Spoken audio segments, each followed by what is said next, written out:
Assalamualaikum warahmatullahi wabarakatuh. Selamat siang, salam sejahtera untuk kita semua. Kita lanjutkan lagi pembelajaran kedua termodinamika kali ini. Kegiatan pembelajaran kali ini bertujuan untuk membahas mengenai pokok-pokok yang pertama, yaitu lanjutan dari faktor-faktor konversi. Yang kedua adalah tentang hukum termodinamika pertama, yang diharapkan para pembelajar dapat memahami hukum pertama termodinamika. Yang kedua dapat mendeskripsikan konsep energi, kalor, dan kerja, serta dapat mengerjakan soal-soal latihan yang diberikan terkait pada hukum utama termodinamika. Baik, kita langsung saja masuk pada pokok pembahasan pertama, yaitu faktor-faktor konversi. Di mana cara yang paling mudah untuk mengubah satuan satu ke satuan lainnya adalah dengan mengalihkannya dengan faktor konversi yang tidak berdimensi dan memiliki equivalence dengan satuan yang bersangkutan. Konversi dilakukan dengan mengalihkan atau membaginya dengan perbandingan yang sesuai.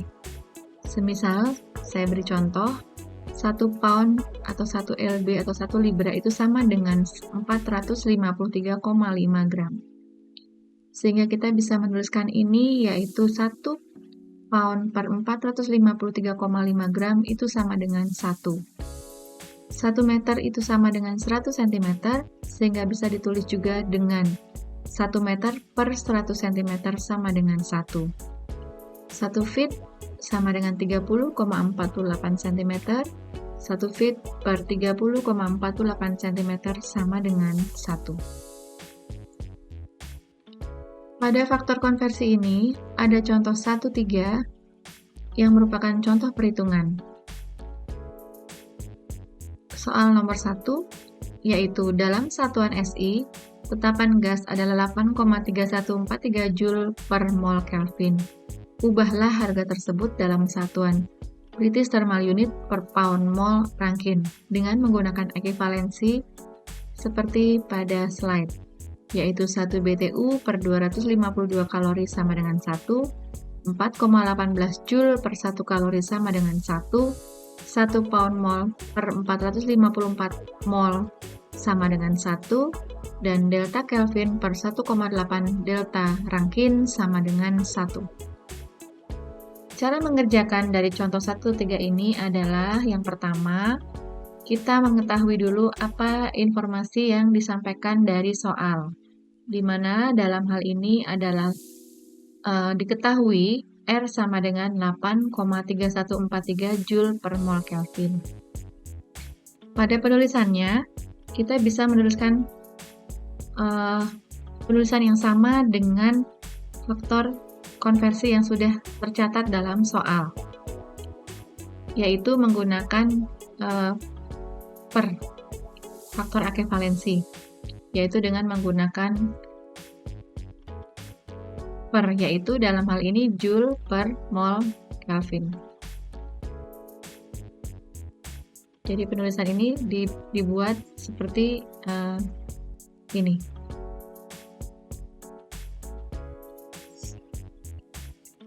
Kemudian untuk langkah kedua, yaitu faktor konversi yang sudah diketahui diuraikan dalam hal ini 1 BTU pada soal yang tadi sudah ada pada soal, 1 BTU per 252 dan seterusnya.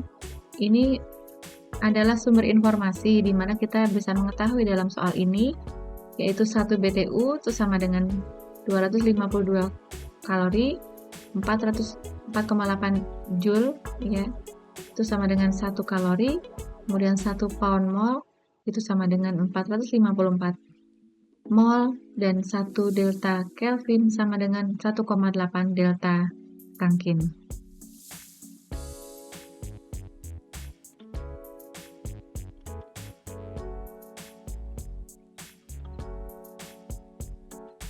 Yang berikutnya, targetkan satuan yang ingin dihitung atau ingin dikerjakan. Dalam hal yang ditanyakan pada soal, yaitu BTU per pound mol Rankine, di mana kita harus bisa menempatkan posisi. Dalam hal ini, R yang tadi diketahui berasal dari satuan J per mol Kelvin, kita ingin mengubahnya menjadi BTU per pound mol Rankine. Sehingga posisi BTU harus berada di atas dan posisi pound molnya harus berada di bawah dan Rankine harus berada di bawah. Kita bisa menuliskan langkah pertama yaitu 8,314 dengan satuan asalnya Joule per mol Kelvin dikalikan dengan faktor konversi tadi, yaitu 1 kalori. Kita bisa melihat sebelumnya bahwa faktor konvensinya adalah 1 BTU sama dengan 252 kalori sama dengan 4,18, sehingga di sini bisa kita sesuaikan posisi dan letak dari satuan-satuan tersebut, sehingga kita bisa mendapatkan pada langkah ketiga ini yaitu 8,3143. Kita sudah dapatkan ada banyak satuan yang sama, kita bisa coret, di mana dalam hal ini kita dicoret, kemudian mol, delta bisa dicoret, dan 1 pound mol ini harus berada di bawah, sehingga ini ditukar posisinya menjadi 454 mol per 1 pound mol. Sehingga hasilnya adalah 8,314 dikali 454 mol per 1 pound mol dikali 4,18 joule kali 252 kalori dikali 1,8 Rankine sama dengan dalam satuan BTU pound mol Rankine. Tinggal dihitung saja, 8,314 dikali 454 dibagi dengan perkalian dari 1 dikali 4,18 dikali 252 dan dikali 1,8. Itu untuk contoh soal 1.3. Untuk selanjutnya ada lagi contoh soal perhitungan faktor konversi, di mana dalam hal ini adalah pada kerapatan air. Kerapatan air dalam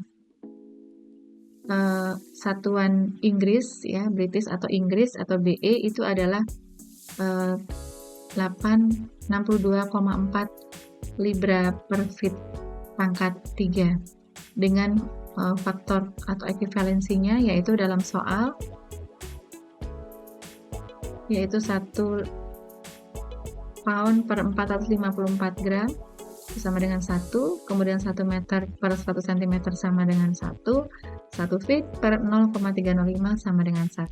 Kita diminta untuk mengubah satuan tersebut yaitu 62,4 libra per feet pangkat 3 menjadi satuan CGS, di mana satuan CGS ini adalah cm, gram, second. Sehingga satuan panjang itu berada pada standar cm, kemudian satuan massa atau berat itu berada pada satuan gram, dan waktu itu berada pada satuan second. Yang jawabannya adalah kita coba, yaitu pada kerapatan air dalam British dan English adalah 62,4 libra per feet pangkat 3. Kita coba bentukkan seperti ini, 62,4 libra per feet pangkat 3 seperti ini. Ada sedikit koreksi, garisnya tidak berada di sini ya. Kemudian dari satuan ini kita ubah menjadi bentuk gram per cm pangkat 3 karena ini satuan CGS. Kemudian dari faktor konversi yang sudah dicantumkan dalam soal, kita bisa memanfaatkan ini sehingga kita kalikan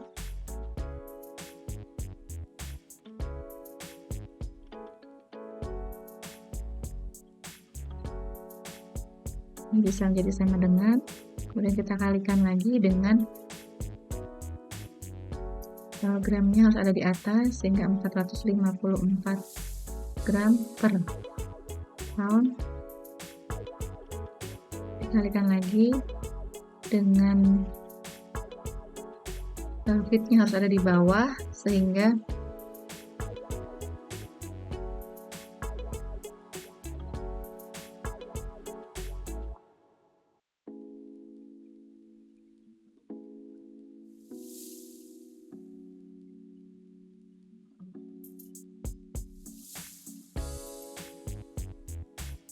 satu feet sama dengan 0,305, sehingga feet-nya itu dibalik, berarti 1 dibagi atau 1 dibagi dengan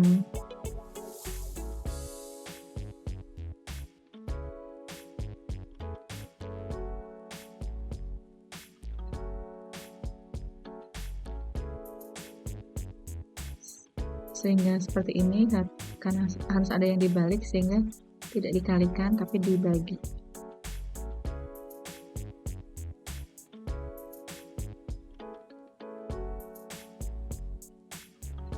Dibagi feet per 0,305 meter, kemudian sentimeternya kita kalikan 1 meter per 100 cm.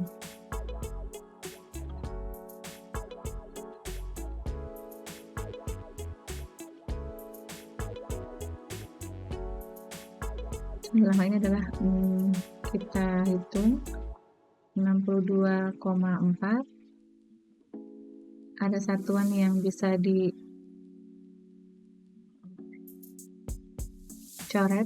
yaitu pound-nya bisa kita hilangkan, kemudian feet-nya ini bisa dijadikan 0,305,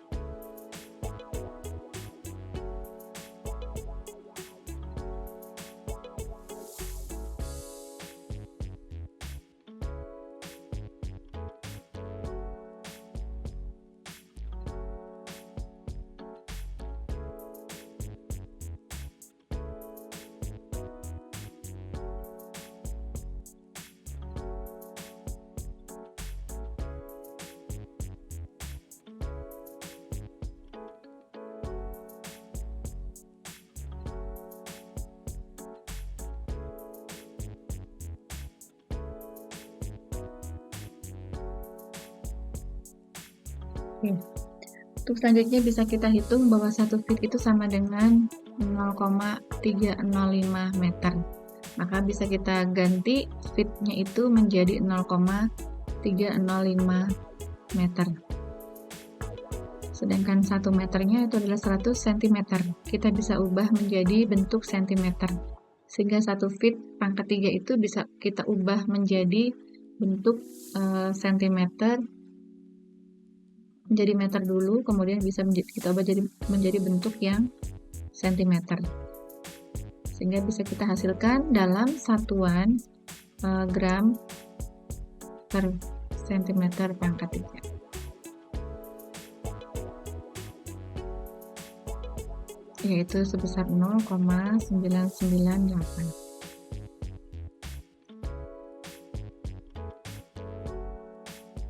Ya, seperti itu contoh soal untuk 013 dan contoh soal 14. Sementara beberapa besaran ini digunakan dalam kimia.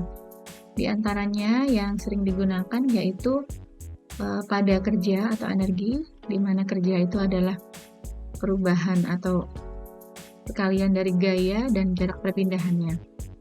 Kerja itu adalah W, kemudian gaya, dan perpindahannya. Pada saat posisinya berubah dalam satu atau bisa memiliki perpindahan yang berjarak, itu berarti kita bisa menurunkan rumus kerja ini menjadi dW sama dengan F dikali dx. Dalam hal ini beberapa satuan dari kerja atau dari gaya itu sendiri adalah bisa kita tuliskan dengan dalam satuan Newton meter, Joule, kemudian Dyne cm, BTU, kalori, dan lain sebagainya.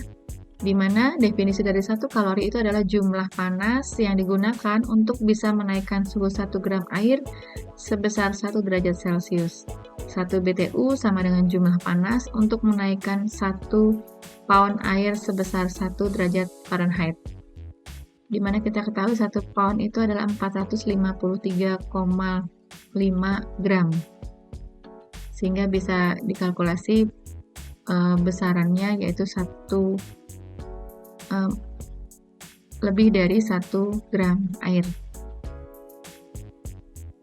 Kemudian untuk suhu itu ditetapkan pada titik triple, yaitu ada yang disebut sebagai suhu nol mutlak, suhu titik beku normal air, dan titik didih air.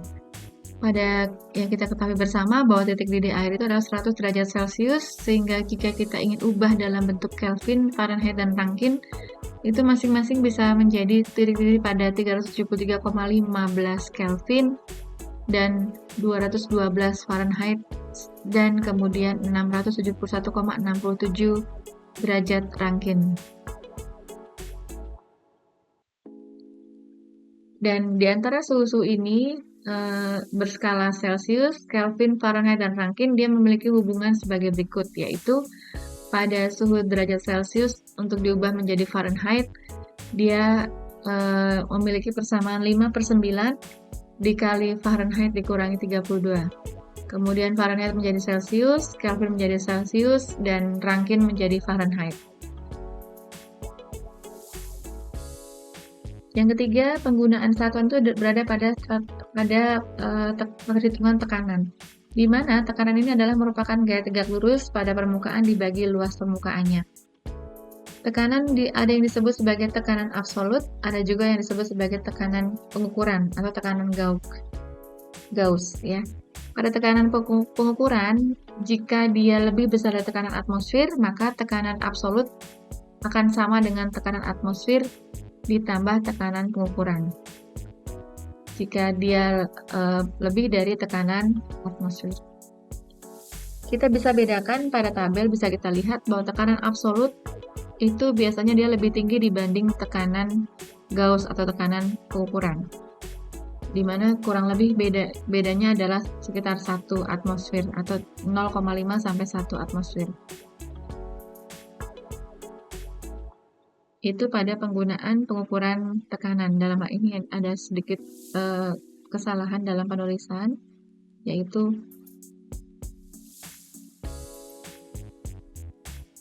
ini adalah sama dengan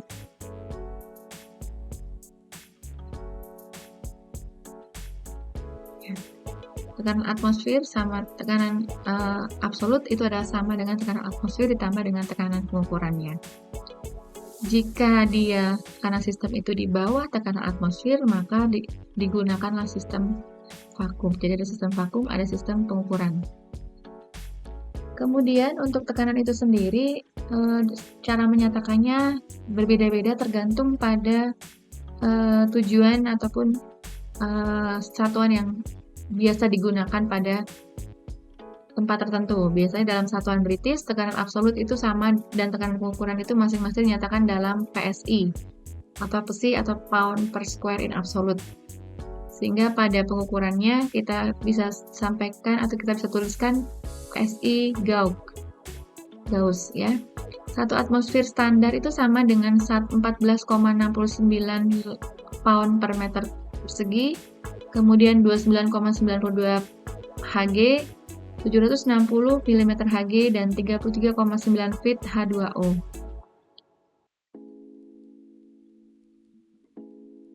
Nah, ini adalah lembar kerja yang sudah dikerjakan, oleh mahasiswa, yaitu bisa membedakan mana sistem yang tersekat, terisolasi, tertutup, dan terbuka dalam berbagai peristiwa, ya, dalam berbagai hal. Kemudian tuliskan sistem satuan besaran menurut sistem internasional dan Inggris. Kemudian lengkapi tabel sesuai dengan perhitungan suhu Celsius, Fahrenheit, Rankine, dan Kelvin. Kemudian mana yang lebih tinggi antara 1 derajat Celsius dan 1 derajat Fahrenheit. Kemudian jika menyatakan massa jenis 1,57 kg per meter kubik dinyatakan dalam pound mass per feet pangkat 3. Itu adalah lanjutan dari faktor-faktor konversi pada pembahasan sebelumnya. Sampai di sini kita lanjutkan lagi pada hukum termodinamika tahan.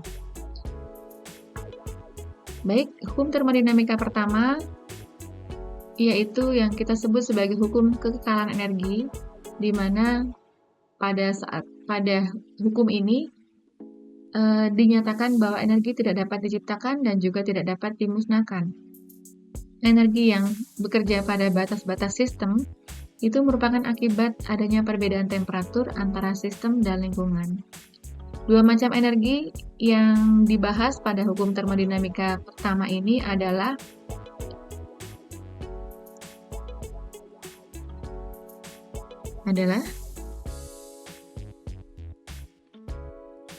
suhu dan kerja, ya. Sehingga energi kerja itu akan membentuk kalor. Ada dua hal yang dibahas. Nah, energi yang pertama itu adalah diakibatkan adanya perbedaan temperatur. Kemudian yang kedua itu diakibatkan adanya satu tekanan dari suhu atau kerja yang dilakukan oleh adanya perbedaan suhu. Jadi yang pertama bedanya adalah dia suhunya berpindah, hanya sebagai berpindah. Kemudian untuk yang kedua, dia lebih kepada tekanan yang dilakukan oleh adanya perbedaan suhu. Energi kalor itu sendiri, energi suhu tadi itu akan membentuk kalor, ya. Energi yang kerja tadi akan membentuk kalor. Sehingga bisa kita nyatakan bahwa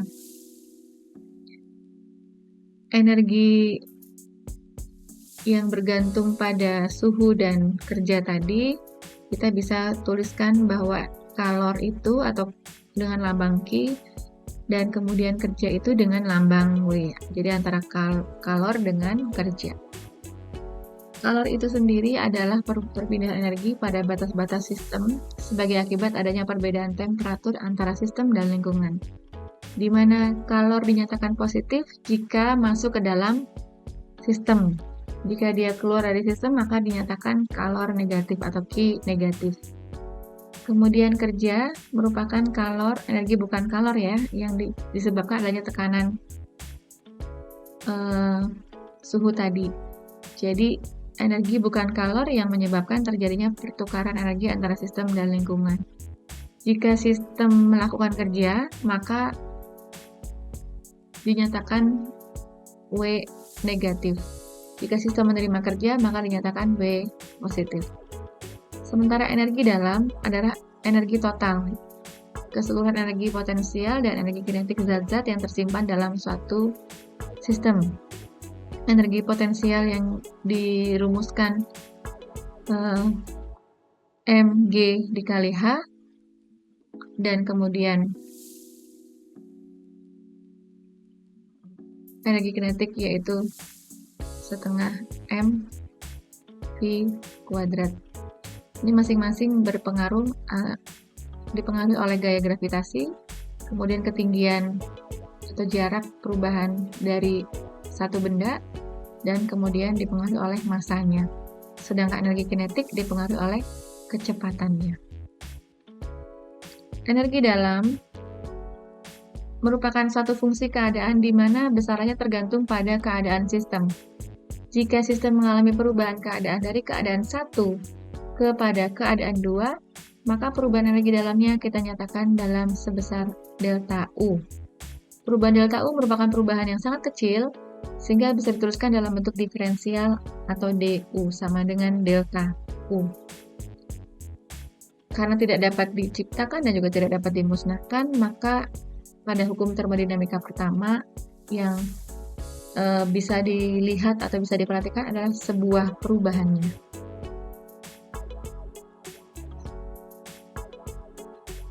Sehingga dalam hal ini jika disederhanakan pada konsep hukum termodinamika pertama ini, yaitu energi dalam itu sama dengan kalor ditambah kerja.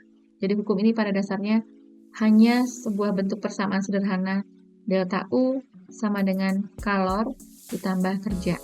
Jadi kerja yang dilakukan lingkungan terhadap sistem menyebabkan adanya perubahan energi dalam sistem. Perubahan energi dalam itu merupakan penjumlahan energi panas dan energi yang diterima sistem sebagai kerja yang dilakukan lingkungan.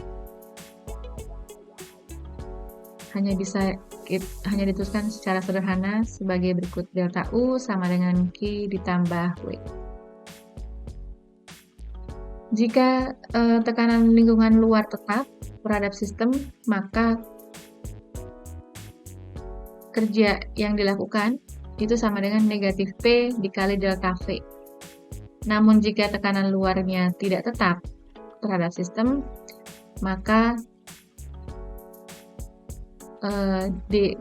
perubahan kerja atau dW-nya sama dengan P dikali perubahan volume. Sehingga kerja total adalah dipengaruhi oleh perubahan volume, negatif perubahan volume, P lingkungan dikali perubahan volume tadi. Sehingga dihasilkan pada sistem tekanan yang tidak tetap, kerja itu sama dengan perubahan volume dikali tekanan lingkungan. Karena dalam perumusan gas ideal itu adalah P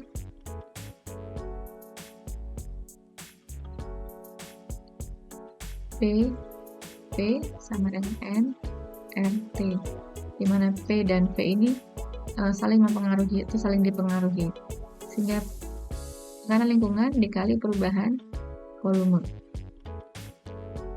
Jika tekanan lingkungannya tidak tetap, jadi tekanan lingkungan pada volume kedua itu berapa, pada volume pertama itu berapa, dikali perubahan volumenya.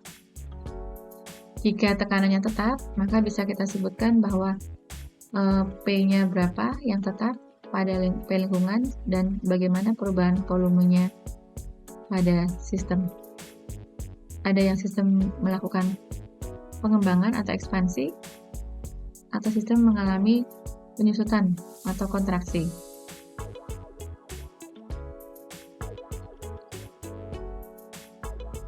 Kemudian pada volume tetap itu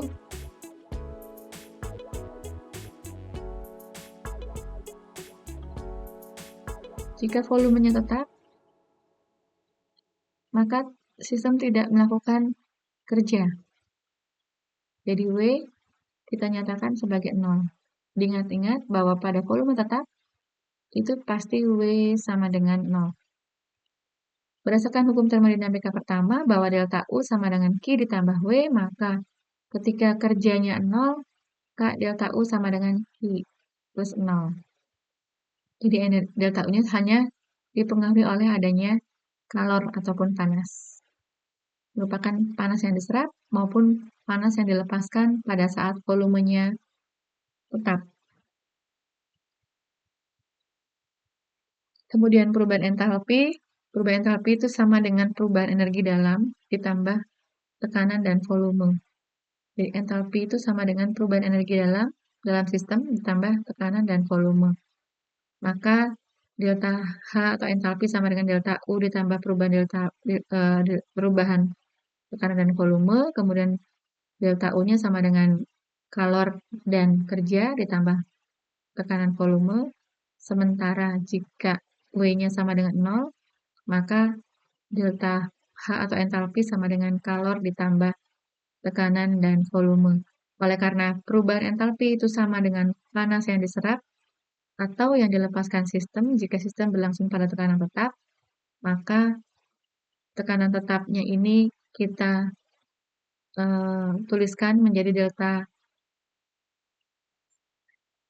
PV sama dengan nRT.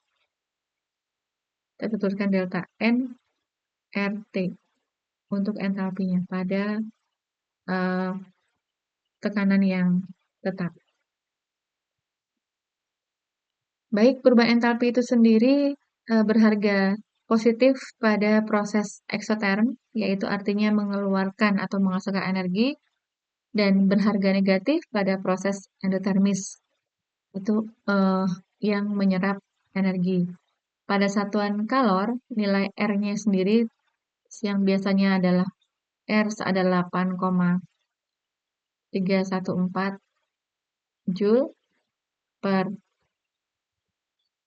kalori ya, mol, itu bisa menjadi 1,987 kalori per mol Kelvin.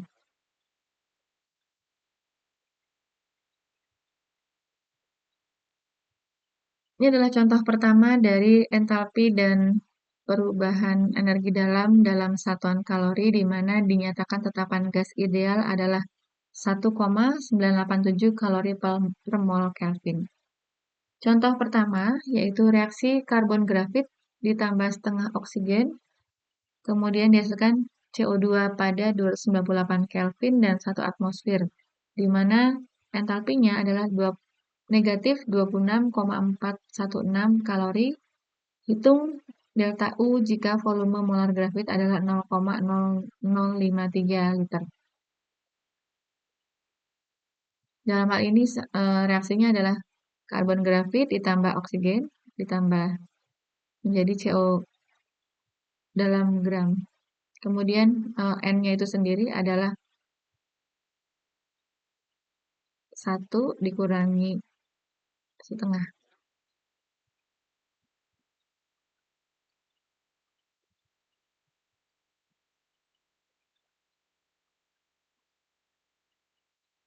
Kemudian delta H itu sama dengan delta U ditambah delta nRT. Delta H sama dengan delta U sama dengan delta H dikurangi nRT. Delta H-nya adalah negatif, berarti dia bertanda negatif adalah eksoterm. Negatif 26.416 kalori dikurangi setengah kali 1,87 kalori per mol Kelvin dikalikan suhu Kelvin, yaitu sebesar 26.712,063 kalori, setara dengan 26.712 kalori.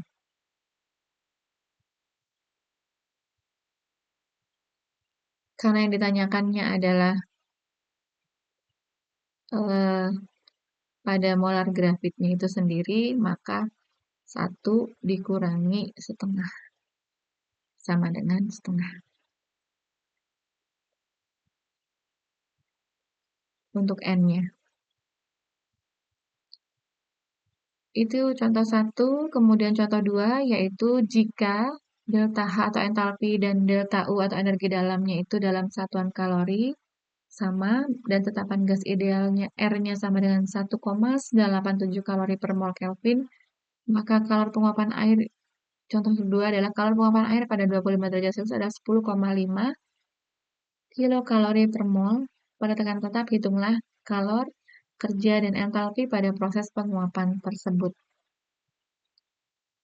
Diketahui bahwa proses penguapan berlangsung pada tekanan tetap.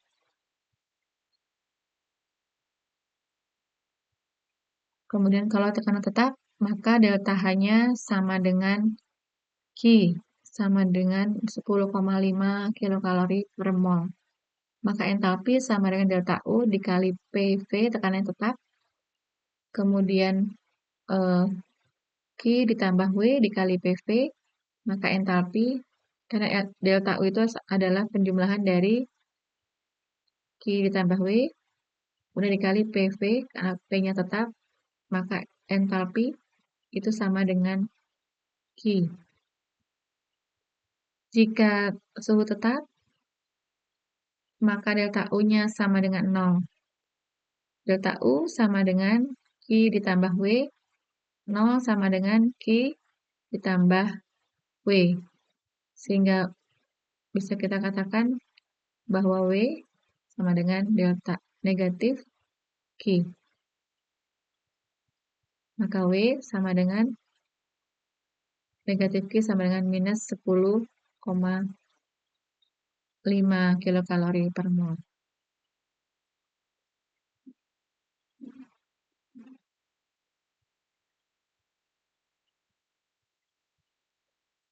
Oke, sampai di sini ada beberapa contoh soal yang bisa kita manfaatkan supaya bisa lebih mendalami lagi tentang perhitungan-perhitungannya pada hukum termodinamika pertama. Ada beberapa latihan soal yang bisa dijadikan